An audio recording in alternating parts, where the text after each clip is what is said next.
बोले जिनके घुटने कमर जवाब दे रहे हैं वो घर से ही सुन रहे हैं। शिगाण देखो समय रहते भजन कर लो, आपसे कहा जा रहा ना बद्रीनाथ चलो, समय रहते। लोग कहते हैं महाराज पूछकर बताएंगे, देखेंगे, सोचेंगे, और याद रखना सोचते सोचते कब तुम्हारे पुर्जों में जंग लग जाएगी, तुम्हें फिर पछतावा होता, काश चले गए होते।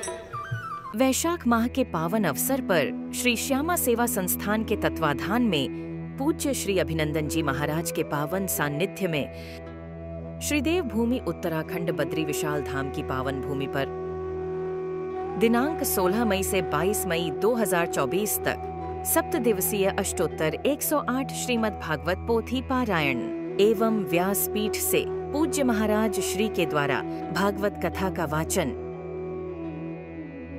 यदि आप श्री भी इस यात्रा में चलना चाहते हैं या आयोजन में मुख्य यजमान या सह यजमान बनना चाहते हैं या घर बैठे ही अपने परिवार तथा पूर्वजों के निमित्त भागवत पोथी पाठ कराना चाहते हैं तो संपर्क करें।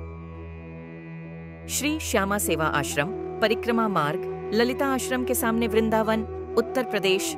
संपर्क सूत्र 998-120-0408 998-164-0008 810-913-7779 998-113-7779। भागवत कथा के मुख्य यजमान बनने के लिए 2,51,000 रुपए की राशि रखी गई है, जिसमें परिवार के सदस्यों के लिए गीजर युक्त कमरा, भोजन, चाय, नाश्ता एवं पूर्वजों के लिए पोथी पाठ की सेवा होगी एवं हरिद्वार से बद्रीनाथ तक ले जाने के लिए स्पेशल कार की सेवा होगी एवं बद्रीनाथ से वापस हरिद्वार तक पुनः कार मिलेगी।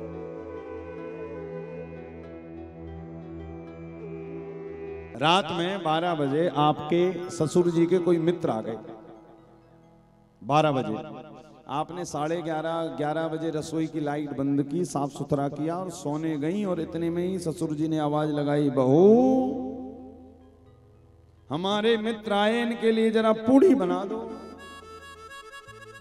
तो अब क्या हालत होगी बहू रानी की? इन बुढ़ों को कोई काम धाम है नहीं, रात में 12 बजे आए और वो भी खाना खाएं। अब ससुर जी पे तो गुस्सा बुझा नहीं सकती, तो लिए बर्तन और पटकने लगी, धड़ाम धड़ाम। ससुर जी समझ गए बहू रानी का तो आज 12 बज गए, किंतु क्या करें भाई, फ्रेंड आया, हमारा भोजन खिलाना पड़ेगा। अब जैसे तैसे भोजन खिलाएंगे, पटक पटक कर सामान। क्यों? क्योंकि ससुर जी के मित्र से बहू को क्या लेना देना भाई, उसके साथ क्या मन मिलना, उसको तो जानती भी नहीं है वो। अब 12 बजे ससुर जी के मित्र आए तो इतनी समस्या हुई। अब बताना रात में 2 बजे यदि मायके से तुम्हारा भाई आ जाए, क्या होगा? कितनी भी गहरी नींद लगी रहे, दरवाजा खोलोगी, भाई कहेगा हमें कुछ खाना पीना नहीं, आराम से सोऊंगा, सुबह चला जा। अच्छा, बहन के आए और बिना खाए जाएगा? हो ही नहीं सकता। उतनी रात में गैस चालू होगी, कढ़ाई रखी जाएगी, तेल डलेगा और पूड़ियां छनछनाने लगेंगी। क्यों? हमारा भाई आया। क्यों? क्योंकि उसके साथ आपका मन मिल रहा है, मन की अनुकूलता है। तो विचार करिएगा, मन में दुख कहां से आता है? बोले दुख का कारण है मन की अनुकूलता और मन की प्रतिकूलता। दुनिया में ऐसा नहीं कि किसी के पास कोई समस्याएं नहीं, समस्याएं सबके पास अपने अपने टाइप की हैं, अपने अपने टाइप की। कोई कहता मैं इतना छोटा क्या हूं, कोई कहता है मैं इतना लंबा क्या हूं, कोई कहता है मैं इतना गोरा क्या हूं, कोई कहता है मैं इतना सांवला। सबकी अपनी अपनी समस्या है। कोई कहता मेरे पास इतना धन क्यों आ गया भगवान, और कोई कहता मैं इतना गरीब क्यों। याद रखिएगा, इस धरती का नाम, इस दुनिया का नाम ही दुखालय है। यहां पर आए हो तो दुख तो मिलेगा ही मिलेगा, समस्याएं तो मिलेंगी ही मिलेंगी। अब चॉइस आपके हाथ में है कि आप यहां पर मुस्कुराना पसंद करते हो या इन दुखों में रोना पसंद करते हो। चॉइस आपकी है। दुख तो मिलेगा, किंतु दुख में भी मुस्कुराना है, उसका समाधान ढूंढना है कि उसके पीछे रोते रहना। ये चॉइस आपकी है। क्योंकि मन है ना, आपको हर पल छोटी छोटी चीजों में लोग दुखी हो जाते हैं। घर में यदि लाइट चली गई 12 बजे तो लो महाराज क्यों गई? अरे गई तो गई, आ जाएगी आधे घंटे, नहीं आएगी तो नहीं आएगी। ये मन को इतना ज्यादा अभ्यस्त कर दो कि इस धरती पे आने के बाद में मन में इतने अच्छे अच्छे विचार पैदा करो कि आपको कोई कष्ट हो ही नहीं। आपने देखा ना, कई लोगों के पास कुछ भी नहीं रहता, उसके बाद भी उनकी चेहरे की स्माइल देखो, सदैव मुस्कुराते रहते। और कई लोगों के पास 56 भोग हैं घर में, उसके बाद भी चेहरा ऐसा बना रहेगा जैसे किसी को मारने जा रहे हो। उनसे कहो भैया क्या हाल? हाँ ठीक है, हल्ला मत करो, भी हमारा दिमाग खराब है। अच्छा ठीक है, 2 घंटे बाद मिलेंगे। और भैया क्या हाल है? हल्ला मत करो, भी हमारा दिमाग खराब है।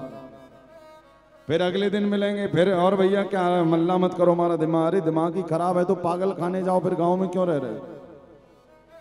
हर बात पर हमारा दिमाग खराब है, हमारा दिमाग ही खराब है तो जाओ कहीं और, यहाँ क्यों रह रहे? कई ऐसे रहते हैं, कई कैरेक्टर 24 घंटे दिमाग ही खराब है। कई आपने देखा ना, 24 घंटे मुंह ही बना है, बिना बात के मुंह बना है, और धीरे धीरे उनकी आदत पड़ जाती है। जैसे व्यसन करने वाले की, नशे करने वाले की आदत पड़ जाती ना, ऐसे ही मुंह बनाने वाले की भी आदत पड़ी रहती है। मुंह ही बनाकर घूमता रहता। क्या हुआ? बोले कुछ नहीं हुआ, तो भी गुस्सा आ रहा। इसी कारण भैया चॉइस आपके हाथ में है। इस धरती पर आने के बाद समस्याएं तो मिलेंगी, और एक बात ध्यान रखना, आपके जीवन में कोई समस्या नहीं आ रही इसका मतलब आप क्रियाशील नहीं है। भाई जब आप कोई काम करने निकलते हो तभी तो कोई समस्या आएगी। अब तुम घर पर बैठकर खा रहे हो 2 वक्त की रोटी, तो काहे की समस्या? फिर तो बढ़िया बैठकर खाओ, कोई समस्या नहीं है, इसका मतलब तुम्हारे जीवन में कोई क्रियाशीलता नहीं है।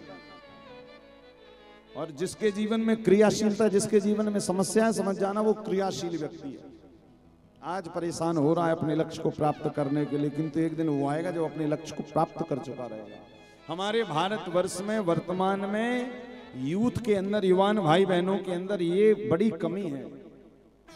यदि वो पढ़ने जाते हैं, कॉलेज जाते हैं, बड़े बड़े कंपटीशन एग्जामों में बैठते हैं, 1-2 बार में उन्हें सफलता नहीं मिलती तो इतने परेशान हो जाते हैं। याद रखिएगा, एक बहुत अच्छा सूत्र बताऊं अपने आप को मोटिवेट करने का, सेल्फ मोटिवेशन कहते हैं जिसको। क्या है? बहुत ज्यादा अपने से उम्मीदें मत पालिए, बहुत ज्यादा मत पालिए, बहुत ज्यादा मत पालिए। इतना मत सोचिए कि ये मैं कर ही लूंगा, अरे हो गया नहीं होगा, कोई बात नहीं, कुछ नहीं करोगे तो कुछ ना कुछ तो करोगे। व्यक्ति सबसे ज्यादा परेशान कब होता है? जब अपने आप से जरूरत से ज्यादा उम्मीदें पाल लेता है। अपने से नहीं तो अपने बच्चों से पाल लेता कि हमारा बेटा तो बड़ा होकर कलेक्टर बनेगा ही बनेगा। ये उम्मीदें नहीं पालनी चाहिए। हाँ, उम्मीदें पालिए, अच्छी बात है, छोटे छोटे चीजें, 2-3 महीने का, फिर उसके बाद फिर धीरे धीरे। अब तुमने सोचा हम 10 साल बाद ये करेंगे तो 10 साल बाद आएगा बोले उसी समय कर लेंगे, ऐसा भी नहीं करना चाहिए। छोटे छोटे स्टेप जीवन में लेते रहना चाहिए, उसी से एक दिन बड़ी सफलता प्राप्त होती है। तो दुख का कारण क्या है? दुख का कारण है मन की अनुकूलता और मन की प्रतिकूलता। माना जाता है कि भगवान विष्णु की कृपा पाने का एक आसान रास्ता बद्रीनाथ से होकर जाता है। ऐसी मान्यता है कि जो भी भक्त श्री हरि विष्णु की कृपा पाने के लिए पूरी श्रद्धा से बद्रीनाथ पहुंचते हैं, भगवान विष्णु उनकी हर मनोकामना पूरी करते हैं। ये 4 धाम में से एक प्रमुख धाम माना जाता है। आओ चले श्री बद्रीनाथ धाम। वैशाख माह के पावन अवसर पर श्री श्यामा सेवा संस्थान के तत्वाधान में पूज्य श्री अभिनंदन जी महाराज के पावन सानिध्य में श्री देव भूमि उत्तराखंड के बद्रीनाथ धाम की पावन भूमि पर 7 दिवसीय अष्टोत्तर 108 श्रीमद् भागवत कथा दिनांक 16 मई से 22 मई 2024 तक श्री सद्गुरु सेवा आश्रम बद्रीनाथ उत्तराखंड में होने जा रहा है।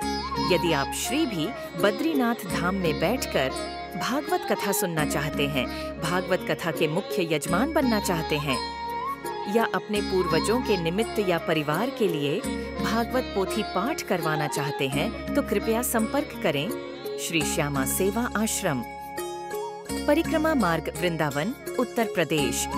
अधिक जानकारी एवं यात्रा की संपूर्ण जानकारी के लिए आप हमारे संस्थान के मोबाइल नंबर पर संपर्क करें 998-120-0408, 998-164-0008, 810-913-7779, 998-113-7779.